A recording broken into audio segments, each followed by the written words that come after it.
Process of selecting strategies. Strategies analysis and choice seek to determine alternative courses of action that could be best enable the firm to achieve its mission objectives. Strategists never considered all feasible alternatives that could benefit the firm because there are an infinite number of possible actions and an infinite number of ways to implement those actions.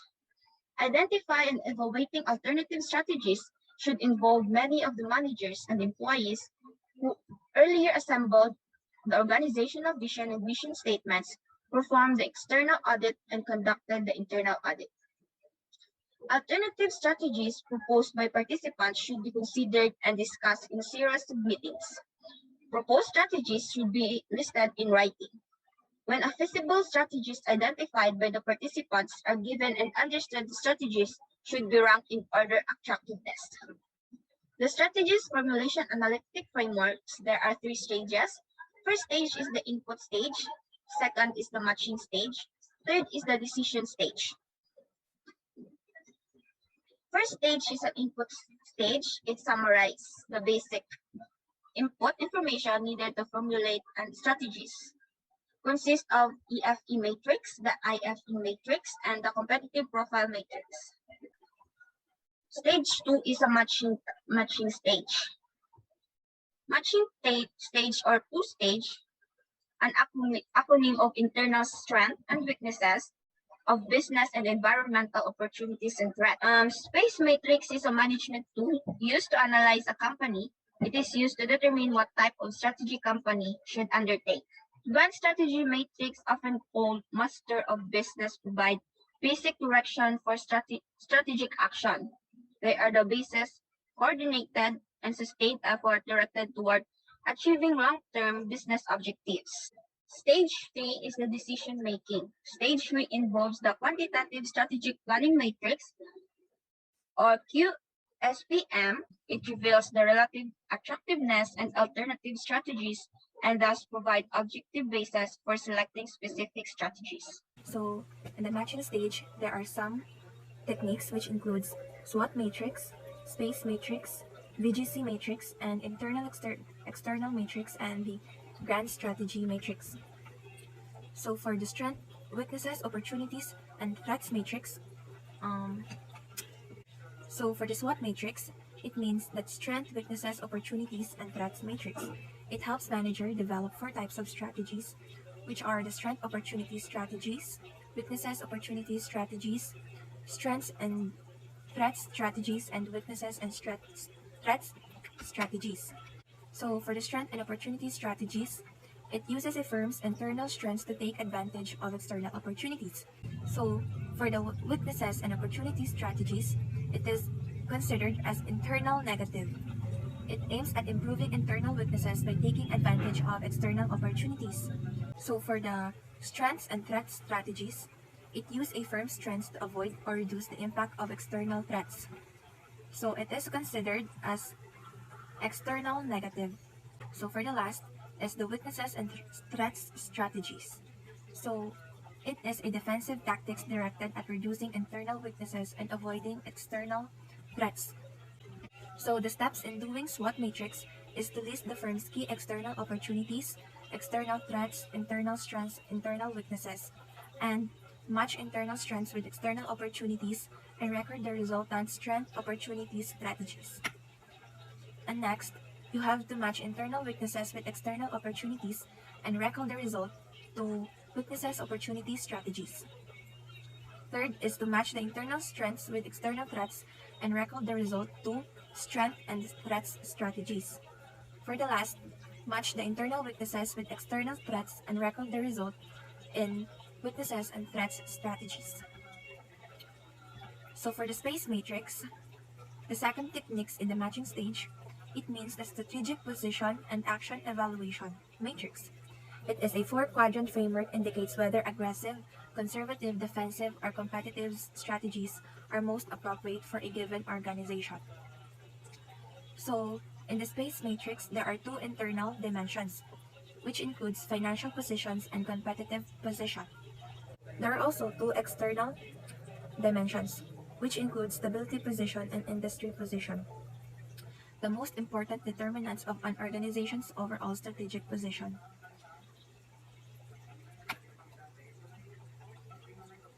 So these are the examples of factors that make up the space matrix axis. So for the internal strategic position belongs the financial position, and under the financial position there are return on investment, leverage, liquidity, working capital, cash flow, inventory turnover, earnings per share, and price earnings ratio. So for the external strategic position, which includes the stability position, and under the stability position are the technological changes, rate of inflation, demand variability, price range of competing products, barriers to entry into market, competitive pressure, ease of exit from market, price elasticity of demand, risk involved in business. So for the competitive position, under the competitive position are market share, product quality, product life cycle, customer loyalty, capacity utilization, technological know-how, and control over suppliers and distributors. Last is, under the industry position, are growth potential, profit potential, financial stability, extent leverage, resource utilization, ease of entry into market, and productivity capacity utilization. So these are the steps to develop a space matrix. First is to select a set of variables to define financial position, competitive position, stability position, and industry position. Second is to assign a numerical ranging from +1, which is the worst, to +7, which is the best, to each of the variables that make up the financial position and industry position dimensions. And assign a numerical value ranging from -1, which is the best, to -7, which is the worst, to each of the variables that make up the stability position and the competitive position. Third is to compute an average score for financial position, competitive position, industry position, and stability position. Fourth is to plot the average scores for financial position, industry position, stability position, and competitive position on the appropriate axis.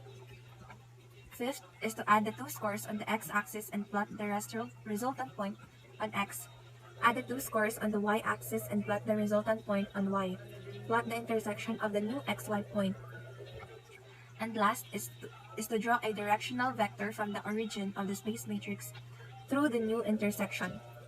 This vector reveals the type of strategies recommended for the organization. It's either aggressive, competitive, defensive, or conservative. So these are the example of the strategy profiles. First, aggressive profiles are profiles that are attractive and relatively stable in the industry. It has a competitive advantage. The aggressive profile shows the example of a directional vector that shows a financially strong firm that has achieved major competitive advantage in growing and stable industry. And in the right side is a firm whose financial strength is dominating factor in the industry. Next is the conservative profiles. A firm that has achieved financial strength in a stable industry that is not growing the firm has few competitive advantage. A firm that suffers from major competitive disadvantage in an industry that is technologically stable but declining in sales. So our competitive profiles, next is our competitive profiles, a firm with major competitive advantage in a high growth industry and an organization that is competing fairly well in an unstable industry.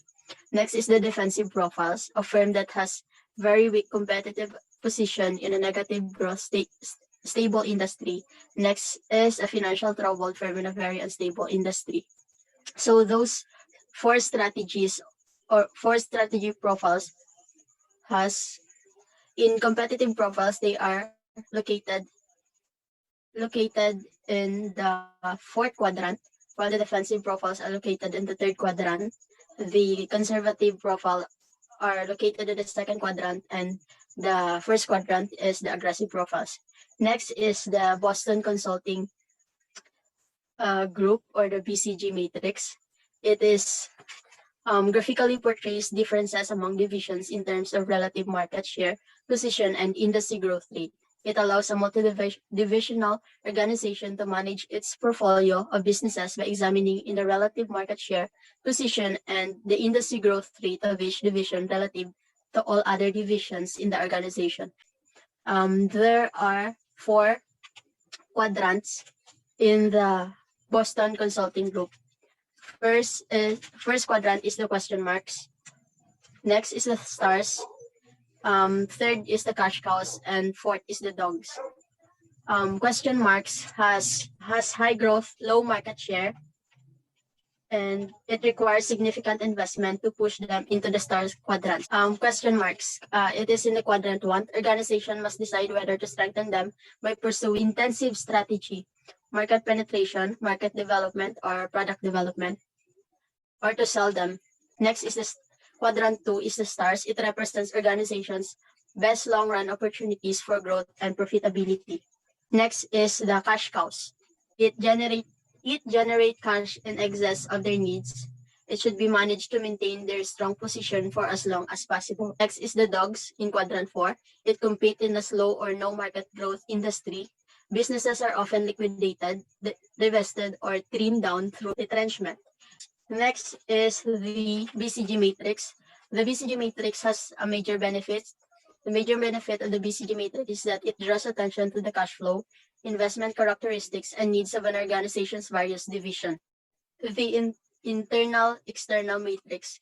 This is the IFE total weighted scores or external factor evaluation weighted scores. So in 1, 2, and 4, it includes the grow and build.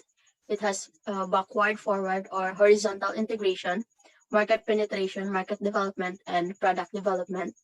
Next is the 357, wherein hold and maintain is situated and market penetration and product development is being put. Next is the harvest or divest, where 689 is put. Next is the internal external matrix. It is based on 2 key dimensions, the IFE total weighted scores on the x-axis and the EFE total weighted scores on the y-axis.